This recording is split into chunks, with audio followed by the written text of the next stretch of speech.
ಬಸವಣ್ಣನವರಿಗೆ ಅಪಮಾನ ಮಾಡಿದ ಎತ್ತಾಳರಿಗೆ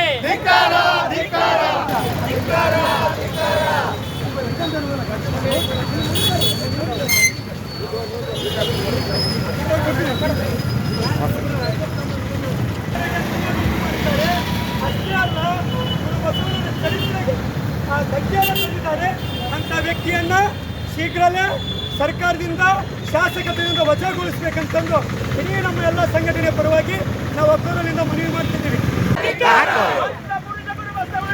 ಅಪಮಾನ ಮಾಡಿದ ವ್ಯಕ್ತಿ ಎತ್ತಾಳಿಗೆ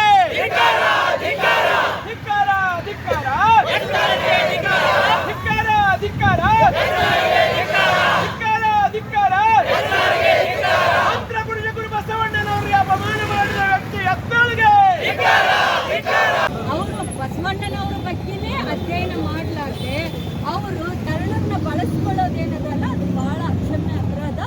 ಅದರಲ್ಲಿಯೂ ಯಾರಾದ್ರೂ ಆಗಿದ್ರೆ ಕ್ಷಮಿಸಬಹುದಾಗಿತ್ತು. ಆದ್ರೆ ಒಂದು ಶಾಸಕರಾಗಿ ಈ ತರದ ಹೋಲಿಸಿಕೊಂಡು ಹೇಳಿಕೆ ಕೊಟ್ಟಿರೋದೇನದಲ್ಲ ಅಕ್ಷಮ್ಯ ಅಪರಾಧ. ಯಾಕೆ ಅಂತಂದ್ರೆ ಸಾಂಸ್ಕೃತಿಕ ನಾಯಕ ಸಮಾನತೆಯ ಹರಿಕಾರ ನಮ್ಮನ್ನ 11ನೇ ಶತಮಾನದ ಕೊನೆಯ ಭಾಗದಲ್ಲಿ 4 ಗೋಡೆಗಳ ಮಧ್ಯೆ ಇರುವಂತ ಮಹಿಳೆಯರಿಗೆ ಅನುಭವ ಮಂಟಪಕ್ಕೆ ತಂದು 12ನೇ ಶತಮಾನದಲ್ಲಿ ಅಣ್ಣ ಬಸವಣ್ಣನವರು ಮಾಡಿದಂತ ಕ್ರಾಂತಿ ಏನಿದೆ ಅಲ್ಲ, ಶರಣ ಕ್ರಾಂತಿ, ಅಲ್ಲಿ ಜಾತಿ ನೋಡಲಿಲ್ಲ, ಲಿಂಗ ತಾರತಮ್ಯ ಮಾಡಲಿಲ್ಲ, ಎಲ್ಲರೂ ಒಂದು ಅನ್ನುವಂತ ಸಮಾನತೆಯ ಹರಿಕಾರರಿಗೆ ಇವರು ಒಬ್ಬ ಶಾಸಕರಾಗಿ ಈ ತರ ಹೇಳಿಕೆ ಕೊಟ್ಟಿರೋದು ಅಕ್ಷಮ್ಯ ಅಪರಾಧ. ಅದಕ್ಕೆ ನಾವು ಖಂಡಿಸ್ತಾ ಇದ್ದೀವಿ. ಅದನ್ನೇ ಸತ್ಯ ಅಂತ ಸಾಧನೆ ಮಾಡಕ್ಕೆ ಹೊರಟಿದ್ದಾರೆ. ಎತ್ತನಾಳಿಗೆ ಏನ್ ತಗೊಂಡು ಹೊಡೆದ್ರು ಅದು ಕಡಿಮೆ ಆಗೋದಿಲ್ಲ.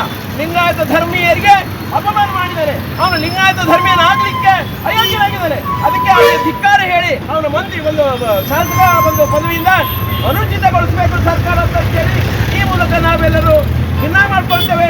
ಸರ್ಕಾರ ಇದ್ರ ಬಗ್ಗೆ ಕಣ್ ತೆಗಿಬೇಕು. ಕರ್ನಾಟಕ ಸಂಸ್ಕೃತಿ ನಾಯಕ ಅಂತ ಹೇಳಿದ್ರು ಬಸವಣ್ಣನವರನ್ನ ಇದೇ ವರ್ಷ ಇಷ್ಟು ರೀತಿಯಲ್ಲಿ ವೈಭವದಿಂದ ರಾಜ್ಯ ಸರ್ಕಾರ ಮೆರೆಸಿದ್ರು ಸಹಿತ ಈ ಶಾಸಕನಿಗೆ ಏನೋ ಕಳೆದಿತ್ತು. ಆ ರೀತಿಯಾಗಿ ದಯವಿಟ್ಟು ಹೇಳ್ತೀವಿ, ಎಲ್ಲ ಶರಣರು ಸುಮ್ಮನೆ ಬಂದಿಲ್ಲ. ಅವರ ಒಂದು ಭಾವನೆಗಳಿಗೆ ಸ್ಪಂದಿಸಿ ಆದಷ್ಟು ಬೇಗ ಯತ್ನಾಳು ಕ್ಷಮೆ ಬೇಡಬೇಕು. ಇಲ್ಲ ಅಂದ್ರೆ ಇಡೀ ಸಮಾಜ ವಿರುದ್ಧ ಮಾಡಿ ಅವನು ಏನಾಗ್ತಾನೆ ಗೊತ್ತಿಲ್ಲ. ಗುರು ಬಸವಣ್ಣವರ ಶಿಕ್ಷೆ ಕೊಡ್ತಾರೆ. ಇದರಿಂದ ಜಾಗೃತರಾಗಬೇಕು.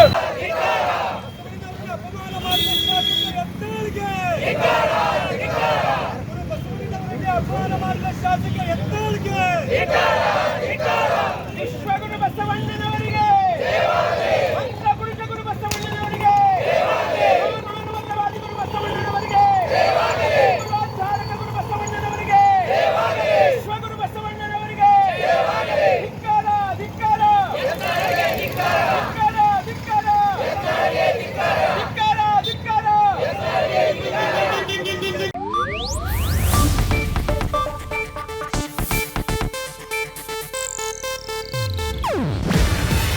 ಇದು ಏಷ್ಯಾನೆಟ್ ನ್ಯೂಸ್ ನೆಟ್ವರ್ಕ್ ಪ್ರಸ್ತುತಿ. ನೀವು ನೋಡ್ತಿದ್ದೀರಾ ಏಷ್ಯಾನೆಟ್ ಸುವರ್ಣ ನ್ಯೂಸ್.